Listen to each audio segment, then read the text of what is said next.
Hello friends, Hi Kitchen Recipes in Malayalathilotte എല്ലാവർക്കും സ്വാഗതം. തീ ഉപയോഗിക്കാതെ തന്നെ വെറും 5 മിനിറ്റ് സമയം മതി ഈ ഒരു ഇളനീർ പായസം തയ്യാറാക്കിയെടുക്കാൻ.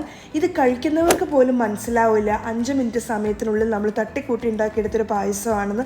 അത്രയും ടേസ്റ്റിയാണ്.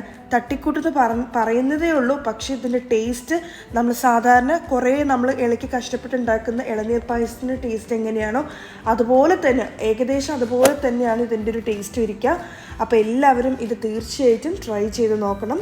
അപ്പോൾ നമുക്ക് റെസിപ്പിയിലോട്ട് കടക്കാം. ഇതിപ്പോൾ 2 പേർക്കുള്ളൊരു ക്വാണ്ടിറ്റിയാണ് ഈ ഒരു റെസിപ്പിയിൽ കാണിക്കുന്നത്. കൂടുതൽ വേണമെങ്കിൽ ഇതിൻ്റെ ക്വാണ്ടിറ്റി ഡബിൾ ചെയ്ത് എടുക്കാവുന്നതാണ്. ഞാനിവിടെ 1/2 കപ്പ് പ്ലസ് 2 ടീസ്പൂൺ കട്ടി തേങ്ങാപ്പാലാണ് ഒഴിച്ചു കൊടുത്തിട്ടുള്ളത്. ആവശ്യമുണ്ടെങ്കിൽ കുറച്ചും കൂടി തേങ്ങാപ്പാൽ ഏറ്റവും ലാസ്റ്റ് മിക്സ് ചെയ്യുന്ന സമയത്ത് ഒഴിച്ചു കൊടുക്കാം. ഞാൻ എന്ത് ചെയ്തെന്ന് വെച്ചാൽ, നമ്മുടെ കരിക്കിൻ്റെ അകത്തുള്ള ആ വെളുത്ത പൾപ്പുണ്ടല്ലോ, സോഫ്റ്റ് ആയിട്ടുള്ളത്, അത് ഞാനൊരു 1/4 കപ്പ് എടുത്തിട്ട് മിക്സിയുടെ ചെറിയ ജാറിൽ നല്ല പേസ്റ്റ് പരുവം അരച്ചെടുത്തിട്ടുണ്ട്. അത് ഞാൻ ഇതിലോട്ട് ചേർത്ത് കൊടുക്കാൻ പോവാണ്. ഇനി നമുക്കിതിനെ നന്നായിട്ട് മിക്സ് ചെയ്തെടുക്കാം. ഈ സമയത്ത് ചിലപ്പോൾ കുറച്ച് വെള്ളം പോലെ തോന്നിയാലും സാരില്ല. ഇനി നമ്മൾ ഇതിലോട്ട് ചേർക്കുന്ന ഇൻഗ്രീഡിയൻസ് ചേർത്ത് കഴിയുമ്പോഴേക്കും നമ്മൾക്ക് ഉദ്ദേശിക്കുന്ന ഒരു കറക്റ്റ് കൺസിസ്റ്റൻസി കിട്ടും. പിന്നെ നിങ്ങൾ ഉപയോഗിക്കുന്ന തേങ്ങാപ്പാൽ നല്ല കട്ടി തേങ്ങാപ്പാൽ തന്നെ ഉപയോഗിക്കാനായിട്ട് പ്രത്യേകം ശ്രദ്ധിക്കുക. 3 ടീസ്പൂൺ കരിക്ക് വെള്ളം ചേർത്ത് കൊടുക്കാം. ഈ പായസത്തിൻ്റെ തിക്നെസ് ഒന്ന് അഡ്ജസ്റ്റ് ചെയ്യാൻ സഹായിക്കുന്ന ഒന്നാണ് കണ്ടൻസ്ഡ് മിൽക്ക്. അതുപോലെ തന്നെ മധുരത്തിനായിട്ട് നമ്മൾ കണ്ടൻസ്ഡ് മിൽക്കാണ് ചേർക്കുന്നത്. അത് ഓരോരുത്തരുടെ മധുരം അനുസരിച്ച് ചേർത്ത് കൊടുക്കാം. ഞാൻ ഏകദേശം ഒരു 1/4 കപ്പ് പ്ലസ് 2 ടീസ്പൂണാണ് ചേർത്തിട്ടുള്ളത്. ഒരു നുള്ള് ഏലക്കാപ്പൊടി ഇട്ട് കൊടുക്കാം. ടേസ്റ്റ് ഒന്ന് ബാലൻസ് ചെയ്യാൻ വേണ്ടിയിട്ട് ഒരു നുള്ള് ഉപ്പ് ഞാൻ ഇതിലോട്ട് ചേർത്ത് കൊടുക്കുന്നുണ്ട്.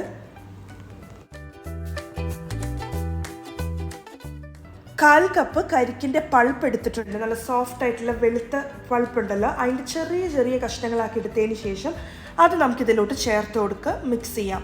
ഇപ്പോൾ തന്നെ ഇതിൻ്റെ ആ ഒരു കൺസിസ്റ്റൻസി നല്ല കറക്റ്റായി കിട്ടും. അത്യാവശ്യം തിക്കായിട്ട് തന്നെ നമുക്ക് കിട്ടും.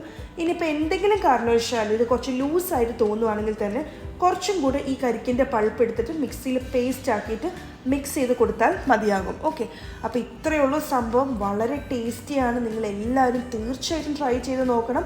പിന്നെ ഒരു കാര്യമുണ്ട്, ഇത് നമ്മൾ രാവിലെ ഉണ്ടാക്കിയിട്ടുണ്ടെങ്കിൽ അന്ന് വൈകുന്നേരത്തിനുള്ളിൽ തീർക്കണമായിരിക്കും നല്ലത്. അല്ലെങ്കിൽ ഫ്രിഡ്ജിൽ തന്നെ സൂക്ഷിച്ച് വെക്കണം കേട്ടോ ഫുൾ ടൈം.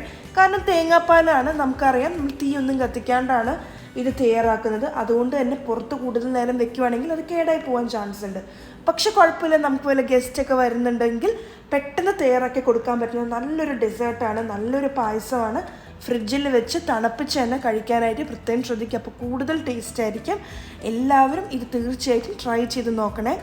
അപ്പോൾ ആദ്യമായിട്ടാണ് എൻ്റെ ചാനൽ വരുന്നതെങ്കിൽ, ഇതുവരെ എൻ്റെ ചാനൽ സബ്സ്ക്രൈബ് ചെയ്യാണ്ടാണ് കാണുന്നതെങ്കിൽ, റെസിപ്പീസ് എല്ലാം ഇഷ്ടപ്പെടുന്നുണ്ടെങ്കിൽ താഴെയുള്ള red colour subscribe button click ചെയ്യാൻ മറക്കരുത്. അതിൻ്റെ തൊട്ടടുത്ത് ചെറിയൊരു ബെല്ലൈക്കൺ ഉണ്ട്. ആ ബെല്ലൈക്കൺ ക്ലിക്ക് ചെയ്യും. അതോടൊപ്പമുള്ള ഓൾ എന്നുള്ള ഓപ്ഷൻ ചൂസ് ചെയ്താൽ മാത്രമായിരിക്കും ഞാൻ എപ്പോൾ ഒരു പുതിയ വീഡിയോ അപ്ലോഡ് ചെയ്യുമ്പോൾ നിങ്ങൾക്ക് നോട്ടിഫിക്കേഷൻ കിട്ടും. നിങ്ങൾക്ക് എൻ്റെ വീഡിയോസ് എല്ലാം ഇഷ്ടപ്പെടുന്നുണ്ടെങ്കിൽ ലൈക്ക് ചെയ്യാനും ഷെയർ ചെയ്യാനും മറക്കരുത്. Thank you so much for watching. By.